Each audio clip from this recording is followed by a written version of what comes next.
rumahku surgaku, membangun rumah tangga dengan iman, Islam, dan ihsan.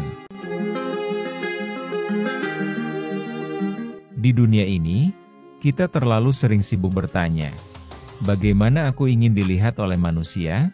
Namun lupa bertanya, bagaimana Allah melihat aku hari ini? Di balik senyum, tawa, dan rutinitas rumah tangga, ada pengawasan Allah yang selalu menyaksikan.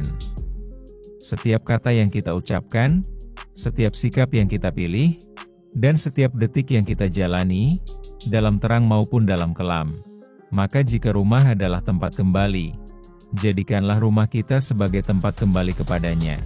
Tempat iman bertumbuh, Islam mengalir, dan ihsan hadir dalam keseharian. Sebuah rumah tak akan kokoh tanpa pondasi. Dan iman adalah pondasi pertama dalam rumah tangga. Bukan sekadar pernyataan, aku percaya kepada Allah. Tapi tentang bagaimana kita bersikap saat tidak ada yang melihat. Namun kita yakin bahwa Allah menyaksikan.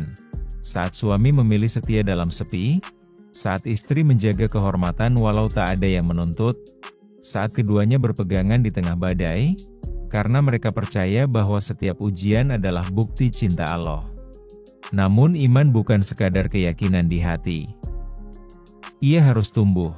Dari iman, lahirlah Islam sebagai jalan hidup, tapi bukan dalam bentuk aturan yang kaku, melainkan akhlak yang mengalir dalam kehidupan sehari-hari.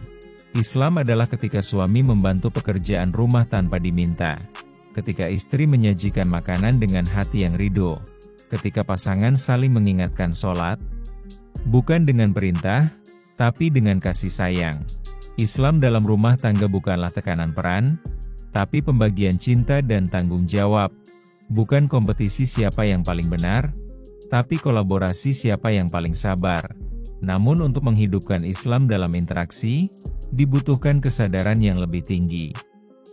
Menjadikan Allah tujuan dalam setiap perilaku.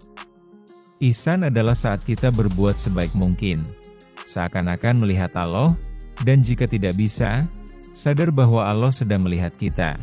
Inilah puncak dari cinta dan kesadaran. Saat marah, kita menundanya karena Allah sedang melihat. Saat kecewa, kita memilih diam karena Allah sedang menilai. Ihsan tidak diajarkan dengan kata-kata. Anak-anak tidak diajari ihsan melalui perintah. Mereka menyerapnya dari suasana rumah, dari sikap ayah dan ibu, dari kejujuran, kelembutan, dan cara kita memperlakukan satu sama lain. Dan saat tiga pilar ini menyatu, maka rumahmu akan lebih dari sekadar tempat tinggal. Ia menjadi jalan menuju surga.